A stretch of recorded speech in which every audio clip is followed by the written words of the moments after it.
दोस्तों, जीवन की इस यात्रा में हमें अक्सर कठिन समय का सामना करना पड़ता है, जो हमारी ताकत, धैर्य और विश्वास की परीक्षा लेता है।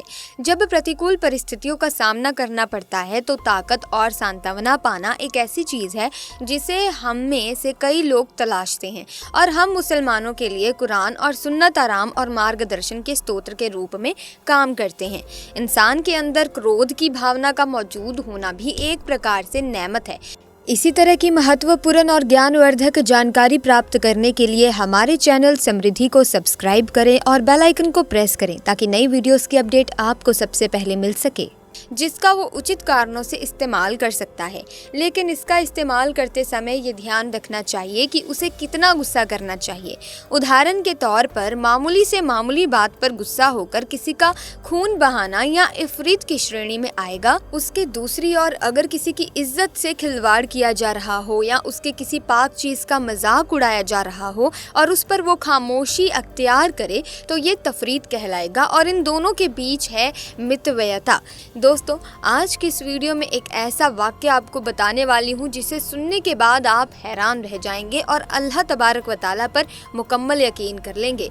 प्यारे दोस्तों, एक समुद्री जहाज जिस पर काफ़ी बोझ था, तिजारत का सामान और ताजीर उस जहाज के ऊपर सवार थे। अब सफ़र के दौरान समुंदर में तूफान की वजह से जहाज हिचकोले खाने लगा और बिल्कुल डूबने के करीब हो गया।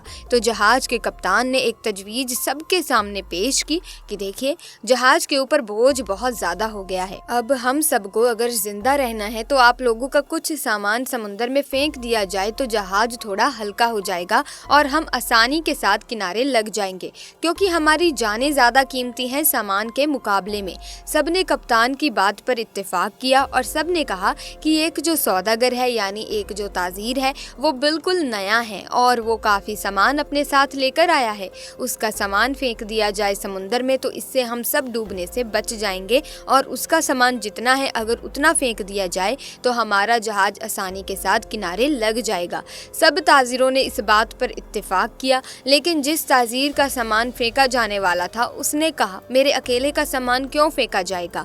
सब ताजीरों का थोड़ा थोड़ा सामान समुंदर में फेंक दिया जाए, उससे नुकसान भी सब पर तकसीम हो जाएगा और सबकी जानें भी बच जाएंगी। लेकिन सब सौदागर ने उस नए सौदागर यानी नए ताजीर के खिलाफ बगावत कर दी और उससे लड़ाई झगड़ा करना शुरू कर दिया, और झगड़ा इतना बढ़ गया कि सब ताजिरों ने मिलकर उस नए ताजिर यानी उस नए सौदागर को उसके सामान के साथ उठाकर समुंदर में फेंक दिया और अपना सफ़र जारी रखा। ताजीर को तो समुंदर में फेंक दिया गया। वो ताजीर बहुत देर तक लहरों से लड़ता रहा, आखिरकार थक कर बेहोश हो गया। लेकिन कुछ देर के बाद जब वो होश में आया तो उसे मालूम हुआ कि समुंदर की लहरों ने उसे किसी वीरान और नामालूम जजीरे पर लाकर किनारे कर दिया है। वह आदम ना आदमजाद, दूर दूर तक कोई ठिकाना ना था, बस छोटा सा जंगल और पानी ही पानी। सौदागर बड़ी मुश्किल से उठा, सांस ली, यहाँ तक कि वो चल भी नहीं पा रहा था। वो घुटने के बल गिर गया और कहा, या अल्लाह, इस मुश्किल सूरत हाल में मेरी जान को बचा ले, मेरी मदद फरमा। कई दिन वहाँ पर ताजीर के गुजर गए। उस दौरान ताजीर ने दरख्त के फल खाए, खरगोश का शिकार करके उससे अपना गुजारा किया। उसको कहीं मीठी नदी का पानी मिल गया, वहाँ से पानी पीता। रात की सर्दी और दिन की गर्मी से बचने के लिए सौदागर ने जंगल से लकड़ियां काट काट कर एक छोटी सी झोपड़ी बनाई ताकि ठंडी और गर्मी में अपने आप को बचा सके। एक दिन हुआ यूं कि जैसे कहते हैं ना, गरीबी में आटा गीला। अब एक दिन वो ताजीर आग जलाकर अपने लिए खाना बना रहा था। अब वो आग चूल्हे की आग थी, उसकी झोपड़ी में लग गई और झोपड़ी लकड़ी की थी और जलने लगी। बचाने की बहुत कोशिश की, लेकिन थोड़ी ही देर में पूरी झोपड़ी जलकर खाक हो गई। अब सौदागर बिल्कुल जमीन पर बैठ गया और आसमान की तरफ देखकर कहने लगा, या अल्लाह, क्यों मेरे साथ ही क्यों? सारी मुसीबतें, सारी आजमाइशें मेरे साथ ही क्यों? हम लोग भी अक्सर शिकायतें करते हैं कि मेरे साथ ही ऐसा क्यों है, ये आजमाइश मेरे साथ ही क्यों है, ये मुसीबत मुझ पर ही क्यों है? ऐसे ही उस ताजीर ने भी कहा, या अल्लाह, एक तो मुझे गलत तरीके से समुंदर में फेंक दिया गया, अब ये छोटी सी झोपड़ी मैंने बनाई थी, या अल्लाह तूने इसको भी जलाकर राख कर दिया। या अल्लाह, मेरे पास अब कुछ भी नहीं बचा है, मैं इस इस जगह पर अजनबी हूँ, तन्हा हूँ। या अल्लाह, ये आफतें मुझ पर क्यों आ रही हैं? ऐसी बहुत सारी शिकायतें उस सौदागर ने अल्लाह की बारगाह में की और गम के मारे वो भूखा ही सो गया। लेकिन सुबह एक हैरत अंगेज वाक्य उसका इंतजार कर रहा था। जब वो सुबह उठा तो उसने देखा उसके जजीरे के करीब एक जहाज नजर आया। कुछ लोगों को उसने देखा जो उसे लेने के लिए आए थे, उसकी मदद करने के लिए आए थे। उन्हें देखकर वो बड़ा हैरान हुआ, लेकिन इससे ज्यादा तो वो खुश था, क्योंकि उसके लिए तो जिंदगी आ गई थी, उसकी जान जैसे बच गई थी। वो जल्दी से उस जहाज पर सवार हुआ। खुशी की शिद्दत से उस सौदागर को यकीन नहीं आ रहा था कि वो चल रहा था और जहाज वाले उसे बचाने के लिए आए थे इस अनजान जगह पर। वो यकीन नहीं कर पा रहा था कि आखिर मेरे पास ये लोग कैसे आ गए, उनको मेरे यहाँ होने का पता कैसे चला, उन्हें किसने ये बातें बता दी। सौदागर ने उन जहाज वालों से पूछा, भाइयों एक बात मुझे बताओ, तुम्हें कैसे पता चला, तुमने मुझे कैसे ढूंढा, आखिर मेरा ठिकाना तुम्हें कैसे मिल गया? ये तो बिल्कुल अनजान और अजनबी जगह है। उस सौदागर के इन तमाम सवालों को सुनकर जहाज वालों ने जवाब दिया, हमने यहाँ पर धुआं उठता हुआ देखा था, तो हमें ऐसा लगा कि शायद कोई शख्स हमें अपनी मदद के लिए पुकार रहा है, क्योंकि समुंदर में जब कोई मुसीबत में फंसता है तो इसी तरह से इशारे देता है, और हमें ऐसा लगा कि किसी ने यहाँ पर आग जलाई है और धुएं के जरिए वो हमें मदद के लिए पुकार रहा है। हम तुमको देखने के लिए यहाँ पर आए।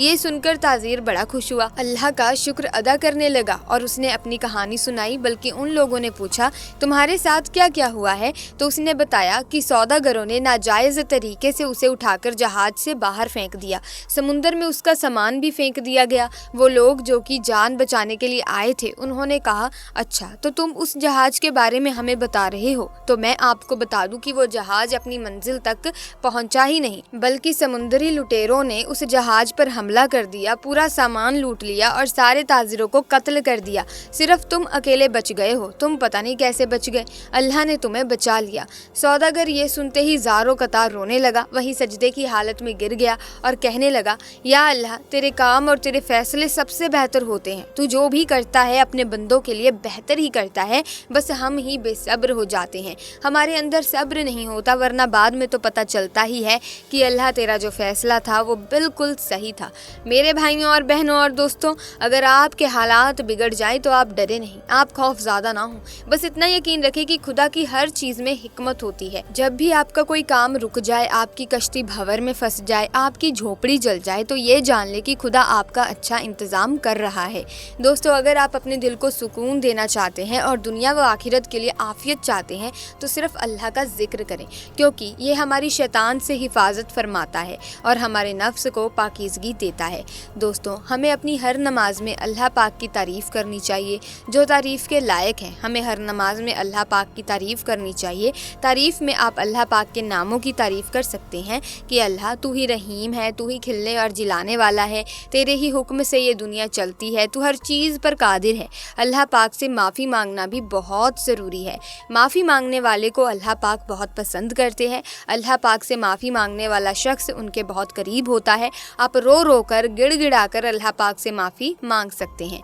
सो प्यारे दोस्तों, मुझे पूरी उम्मीद है कि आपको इस वाक्य को सुनने के बाद बहुत ही अच्छा लगा होगा, आपका ईमान तरोताज़ा हो गया होगा और आपको ये भी बात पर विश्वास हो गया होगा कि अगर आपकी जीवन में, ज़िंदगी में बहुत सारी मुसीबतें, मुश्किलें आ रही हैं, बाधाएं आ रही हैं, आप बहुत ही ज़्यादा दुखी महसूस कर रहे हैं, तो प्यारे दोस्तों, अल्लाह आपका कुछ ना कुछ अच्छा इंतज़ाम कर रहा है। आपको बहुत ही ज़्यादा वो मजबूत बना रहा है, ऐसी परिस्थितियाँ वो पैदा कर रहा है जिससे आपको मजबूती मिले, सीखने का मौका मिले। देखिए दोस्तों, जितना ज़िंदगी सिखाती है उतना कोई किताब नहीं सिखा सकती। तो आपके जीवन में कभी भी मुश्किलें आए तो उन मुश्किलों के सामने आप हिम्मत से खड़े रहिएगा, अपने इष्ट देवता पर, अपने प्रभु पर, अपने अल्लाह पर यकीन रखिएगा। आपके जीवन की तमाम मुश्किलें दोस्तों ऐसे ही दूर हो जाएगी। समय है, बीत जाता है, बस ज़रूरत होती है धैर्य की, ज़रूरत होती है संयम की, ज़रूरत होती है सब्र की। सो प्यारे दोस्तों, आज की वीडियो में बस इतना ही। अगर आपको इस वीडियो से वाकई कुछ सीखने को मिला है तो आप इस वीडियो को एक लाइक ज़रूर करें, शेयर करें, चैनल को सब्सक्राइब करके बेल आइकन को प्रेस कीजिए ताकि आने वाली तमाम नए वीडियोस की अपडेट आपको मिलती रहे। जल्दी मुलाकात होगी आपसे, तब तक के लिए थैंक्स फॉर वॉचिंग।